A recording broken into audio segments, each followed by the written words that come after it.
Diviértete interactuando con el público en tiempo real.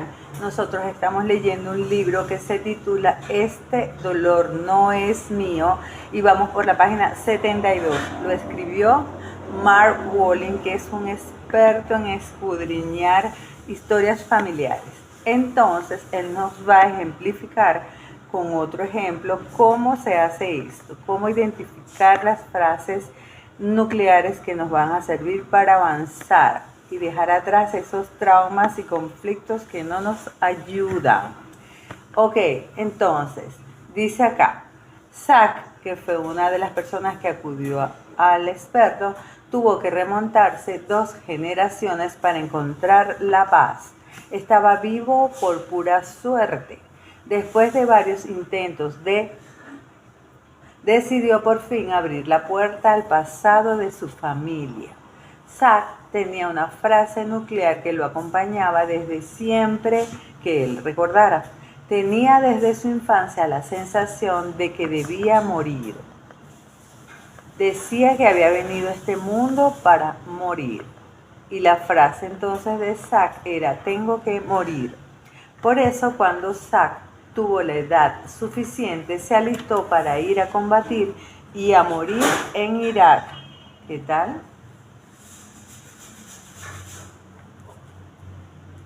Sigo. Era lo más fácil. Como soldado de infantería lo abatirían en el frente de batalla y moriría, cumpliendo así el propósito de su vida. Se entrenó con afán, sería un héroe. Afrontaría grandes peligros y moriría por la patria con honor. Pero a Zack le salió mal el plan. Su unidad no fue movilizada, se quedaron en los Estados Unidos. Zack no se lo creía, sin dudarlo desertó de la base militar y puso en práctica un segundo plan. Bienvenido Anderson, mamacita. Blae siempre nos acompaña y el Gochito, gracias por estar allí. Estamos leyendo Este dolor no es mío. A ver qué hizo Zack para morirse. Como no lo logró en la guerra de Irak, entonces urdió un segundo plan. Circuló por la autopista a gran velocidad, convencido de que la policía de tráfico le daría el alto. Lo tenía todo bien pensado. Saltaría de su coche e intentaría arrebatar la pistola al policía. Todo habría terminado en unos instantes. El policía tendría que abatirlo a tiros y Zack moriría. Siguió adelante por la autopista tal como tenía pensado. No se iba a ir tan fácil. No pasó nada. No apareció ningún policía, no hubo disparos y no murió nadie. La China Bella y Yajaira de Pablo, saludos. A tu tía, creo que es Zoraida. Sigo. Zack no se rindió y se dirigió a la capital del país, Washington. Su tercer plan no podía fallar. Saltaría la cerca de la Casa Blanca y correría hacia el despacho del presidente con una pistola de juguete en la mano. Sin duda, los agentes de servicio secreto lo abatirían por el camino, pero también esta vez el destino tenía otros planes para Zack. Cuando llegó a la avenida Pensilvania, la cerca estaba tan bien custodiada por agentes de seguridad que Zack no pudo hacer de varios metros de ella. Zack tenía pensado otro plan aunque este no llegó a intentarlo en la práctica. Asistiría a un mitin político donde iba a hablar el gobernador del estado. Zack sacaría una pistola de juguete y apuntaría con ella al gobernador. Los agentes de seguridad tendrían que a tiros, pero pensó después que entre la multitud quizá no hicieran más que reducirlo y después tendría que pasarse el resto de su vida en la cárcel. Desesperado, buscó ayuda, que era lo mejor que podía hacer. ¿Advierten un hilo común en cada uno de los planes de Zack para poner fin a su vida? Cada uno de estos planes, caso de tener éxito, habría tenido el efecto de que a Zack lo mataría a tiros a alguien que estaría defendiendo a su patria. Pero Zack no había hecho nada que pudiera merecer tal castigo en el transcurso de sus 24 añitos de vida, por el amor de Dios. Bienvenido a la lectura. No había hecho daño a nadie, no guardaba ninguna culpa personal, no se culpaba a sí mismo del sufrimiento de nadie. Entonces, ¿por qué debía morir Zack?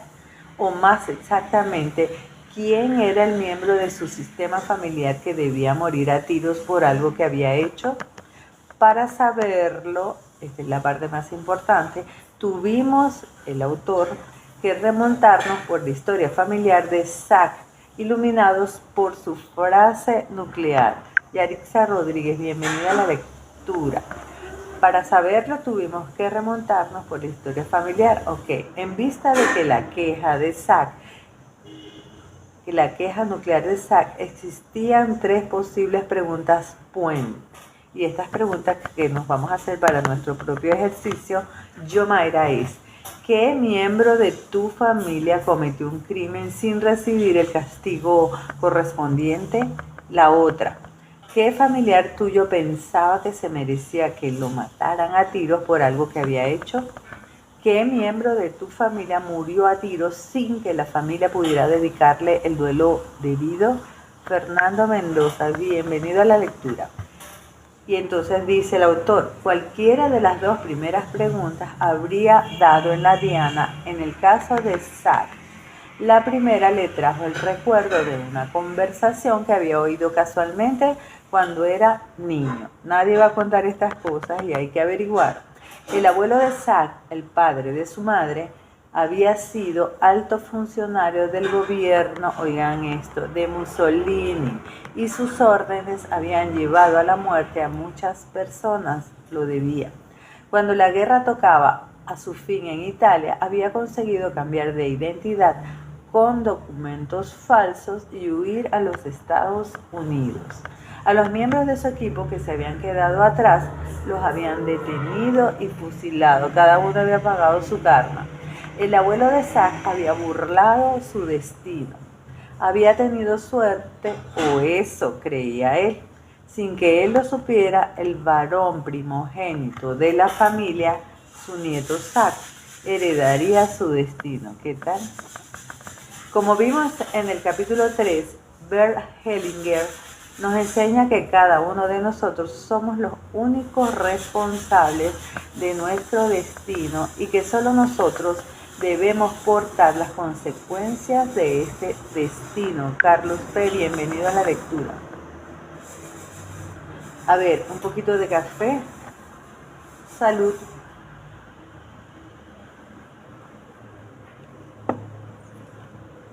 Ok. Si evitamos este destino, dice el autor, si lo rechazamos o si intentamos burlarlo, puede suceder que otro miembro de nuestro sistema familiar intente pagarlo, hasta con su propia vida en muchos casos. Sale caro. Zack había estado intentando pagar los crímenes de su abuelo. Era una pesada herencia que Zack había asumido sin ser consciente de ello. Creía que aquel impulso de hacerse matar a tiros salía de él. Creía que había nacido con aquella tara y que las cosas eran así, sin más. Bienvenida Ladies y Marijo. Yulita, bienvenida. Sigo. No se había planteado nunca que lo pudiera estar afectando tanto su historia familiar. No había establecido nunca la relación. ¿Quieres decir que no soy yo el que tengo que morir?, me dijo Zack atónito. ¿Quieres decir que no tengo que morir? Por lo menos ahora no. El abuelo de Zack, al haberse librado de morir fusilado, no había llegado a compensar las muertes que había provocado. 2 generaciones más tarde, qué peligro, Zack intentaría saldar las cuentas expiando aquella deuda con su propia vida. No era justo, pero era así. Y Zack había estado a punto de conseguirlo. Pero Zack fue capaz de devolver a su abuelo aquellos sentimientos de tener que morir. El mero hecho de contar con un lugar donde dejarlos fue importantísimo para él. fue capaz por primera vez en su vida de distinguir unos sentimientos que no eran suyos de los que sí lo eran. Podía dejar en la periferia lo que había tenido internalizado hasta entonces. Henry Humor, bienvenido a la lectura. Estamos leyendo Este dolor no es mío y cómo superar estos traumas. Sigo. Zack se trazó un plan consciente para afrontar los viejos sentimientos cuando volvieran a surgirle. No le basta solamente con saber qué pasó. Se representa mentalmente a su abuelo y lo saludaría con respeto, con una inclinación de cabeza. Oiría a su abuelo decirle que aquella necesidad de morir le pertenecía a él y que sería él quien se haría a cargo de ella. Mientras Zack podía limitarse a respirar hondo y a estar en paz. Zack se imaginó que su abuelo hacía reparaciones en la otra vida a las personas a las que había hecho daño. Todo el paisaje interior de Zack empezó a adquirir un carácter pacífico de reconciliación. Lisbeth, bienvenida a la lectura. Estamos leyendo Este dolor no es mío. Gracias por los toc y los comentarios. Miriam, bienvenida. Sigo. Es posible que a ti y a mí, como a Zack, no se nos haya ocurrido nunca relacionar nuestro problema actual con un hecho traumático de nuestra historia familiar. Ahora, la frase nuclear nos brinda el modo de hacerlo. Utiliza inteligencia artificial que te va a ayudar. Repite una vez más tu frase nuclear y hazte las dos preguntas siguientes. Oído a la tambora. ¿Estás seguro de que ese miedo sale de dentro de ti? ¿Hay o hubo algún miembro de tu sistema familiar que tuviera motivos para sentir aquello mismo? El camino que te conduce a la sanación es sencillo porque aunque no dispongas de ninguna información sobre el pasado de tu familia, ya has hecho lo más difícil, has aislado tu miedo más hondo. Aunque seas tú quien carga con los sentimientos de este miedo, es probable que el miedo en sí surgiera de un hecho traumático que tuvo lugar antes de que nacieras, de un hecho que está detrás de los sufrimientos de tu padre o de tu madre. Aunque no sepas de qué se trata, notas que está allí y lo sientes. April era una afroamericana que se dedicaba a hacer colchas artesanales. Salud.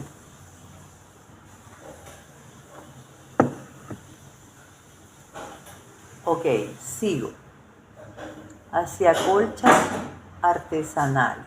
Cuando tenía poco más de 40 años, vio una foto tomada en 1911 en la que aparecía una mujer negra y su hijo, ahorcados y colgados de un puente. Los contemplaba desde el puente varios hombres, mujeres y niños blancos. Cuando April vio aquella foto, le cambió la vida. La idea y las imágenes de los linchamientos la abrumaron. No dejaba de llorar, me contaba. Aquellos podíamos ser mi hijo y yo. La ansiedad de April fue en aumento desde el día en que vio la foto. Era como si en cada árbol que veía hubiera un cadáver ahorcado. ¡Qué horrible! Le vino a los 40 años. A ver, le pregunté, el autor, Thiago Amesti, bienvenido, si tenía noticia de que hubieran linchado a algún miembro de su familia. Era difícil determinarlo. A finales del siglo XIX habían dejado abandonado en una cuneta a su abuelo, hijo de un hombre negro y una mujer blanca, junto con su hermana. La familia de April había recogido al abuelo, pero no a su hermana. No se sabía lo que había sido de la hermana de su abuelo. Como es sabido, históricamente se solía castigar a los negros que tenían relaciones sexuales con mujeres blancas. Sin embargo, los blancos que poseían esclavos solían tener hijos con sus esclavas negras. En un estudio que se publicó en mayo de 2016, se encontraron muestras de esta realidad histórica en el ADN de los afroamericanos actuales. Bienvenida y gracias por estar leyendo con nosotros. Este dolor no es mío. Sigo. El ADN contenía rastros de antepasados europeos que se podían datar en la época de la esclavitud, con lo que los investigadores habían podido confirmar lo mismo que era bien sabido desde hacía mucho tiempo. Yelixa, bienvenida. Luis Meilis también. Y sigo con el relato. Nerio Morillo, bienvenido. Aunque April no había podido determinar con exactitud que el padre o la hermana de su abuelo o que cualquier otro miembro de su familia hubieran sido linchados, ella sospechaba que así había sido. Como mínimo cargaba con los restos de un trauma colectivo que compartía con otros afroamericanos que sentían aquel mismo miedo. April sintió el impulso de documentarse sobre todos los casos conocidos de hombres, mujeres y niños afroamericanos que habían muerto linchados en los Estados Unidos desde 1865 hasta 1965, un siglo de historia. Recogió más de 5.000 nombres y los bordó todos, porque ella se dedicaba a hacer colchas, uno a uno con hilo dorado en una colcha negra. Cada vez que April añadía un nombre a la colcha, tenía la sensación de que estaba dando descanso a otra alma. Dedicó 3 años a la tarea de bordar la colcha, que al final pesaba más de 5 kilos. Cuando hubo terminado, se sintió libre por fin y ella encontró el camino para liberarse, ella mismita. Entonces, otras sugerencias que nos da el autor para reconocer al miembro o miembros de la familia que están detrás de nuestra frase nuclear. A ver, oído a la tambora, esto está en la página 74 para que lo repasen si así lo quieren. 1. Si tienes idea clara de quién era el propietario original del miedo que se expresa en tu frase nuclear, visualiza a esa persona. A ver, si no tienes claro quién es esa persona, cierra los ojos. Imagínate algún miembro de tu familia que pudo tener emociones similares a las de tu frase nuclear. Esa persona puede ser un tío tuyo o tu abuela o incluso un hermano o hermana solo de padre o solo de madre y mayor que tú, a quien no conociste en persona. Hasta puede que la persona no tenga lazos familiares de sangre contigo, pero que haya hecho daño a alguien de tu familia o, a la inversa, que algún familiar tuyo le haya hecho daño a esa persona. Este ejercicio es heavy. 3. Visualiza a la persona o personas relacionadas con el hecho traumático que está detrás de tu frase nuclear. No es necesario siquiera que sepas cuál fue aquel hecho. 4. Ahora baja la cabeza, respira hondo por la boca abierta, no por la nariz. Di a esta persona a personas que la respetas y que respetas todo lo que le pasó. Dile que no caerá en el olvido y que será recordada con amor. José Altuve, bienvenido. Carol, bienvenida. Visualiza que la persona o personas están en paz. Bienvenida, Mai. Siente que te otorga su bendición para que hagas una vida plena. Mientras inspiras, siente el efecto físico que ejercen sus buenos deseos en tu cuerpo. Mientras expiras, siente que las emociones de tu frase nuclear salen de tu cuerpo. Siente que el miedo se disipa como si manejaras un dial que controla su intensidad hasta dejarla a 0. Y por último, 8. Sigue haciendo durante varios minutos hasta que se te tranquilice el cuerpo. Este pequeño ejercicio que está bacano en la página 74 de este Dolor no es mío de Mark Walling está excelente para retirar esos traumas familiares que no nos empujan, nos atrasan. Dice acá, tu frase nuclear vía para transformar el miedo.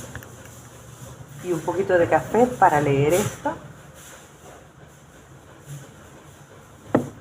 Y dice así Mark: entre todas las herramientas de lenguaje nuclear que aprenderás en este libro, la vía más directa para desvelar los traumas familiares no resueltos es tu frase nuclear.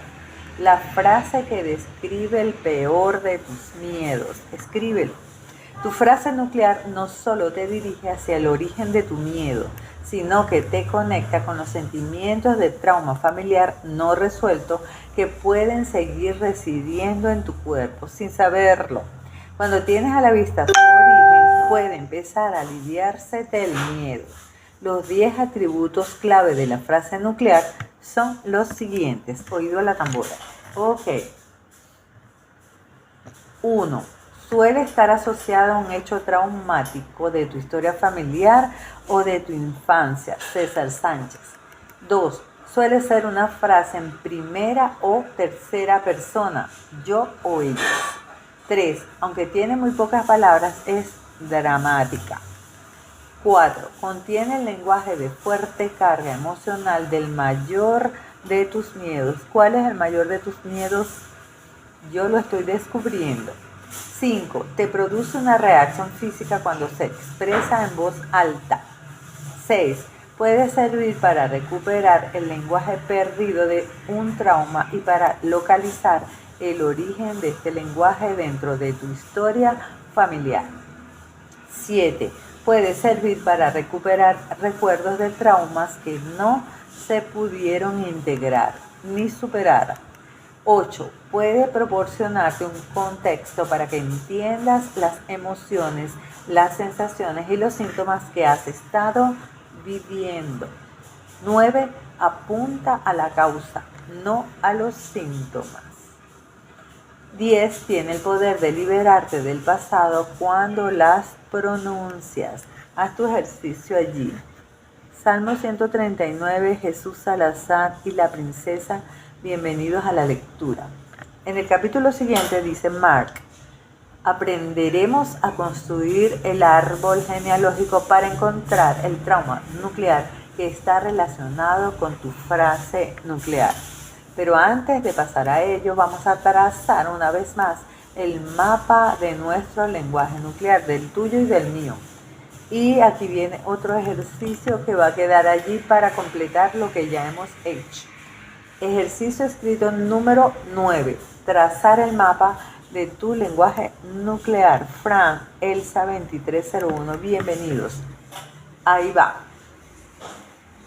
Escribe tu queja nuclear.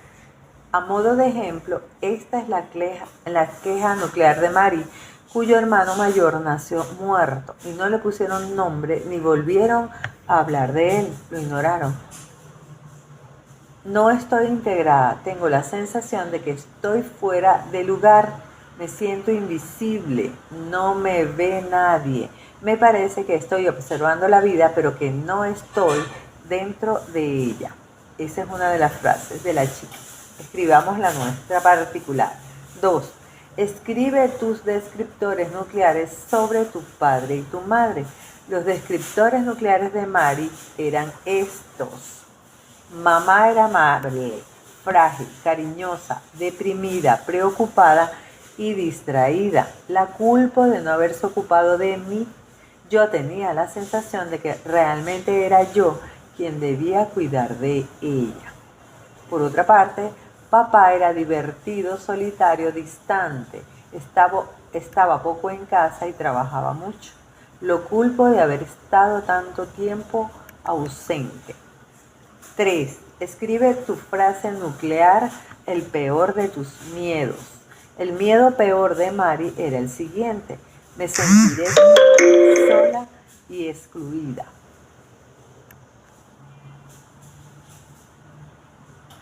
Ya has recopilado todo el lenguaje nuclear que te hace falta para pasar al cuarto y último paso: cómo desvelar el trauma nuclear de tu familia de la mía. Ok, a ver. Capítulo número 9. Mire, no voy a empezar con este capítulo porque lo voy a continuar mañana. Este libro se titula Este dolor no es mío y lo escribió Mark Woolley. Yo voy a seguir haciendo mi ejercicio y el que quiera me acompaña. Randy, bienvenido. Y mañana vamos a ir sacando todas esas conclusiones que vamos a usar para superar traumas familiares. María Ortiz, bienvenida. Estamos leyendo Este dolor no es mío de Mark Woolley. Mañana a las 8 de la mañana hora de Venezuela estamos continuando con esta maravilla. Yo voy a aprovechar para decirles que esto lo dejo colgado, la lectura de hoy, las anteriores, en YouTube, Instagram y TikTok. Entonces mañana a las 8.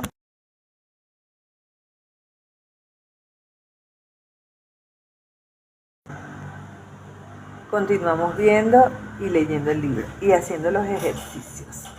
Ok, mañana capítulo 9, el trauma nuclear, página número 76. Un besito, gracias por estar allí. Chao.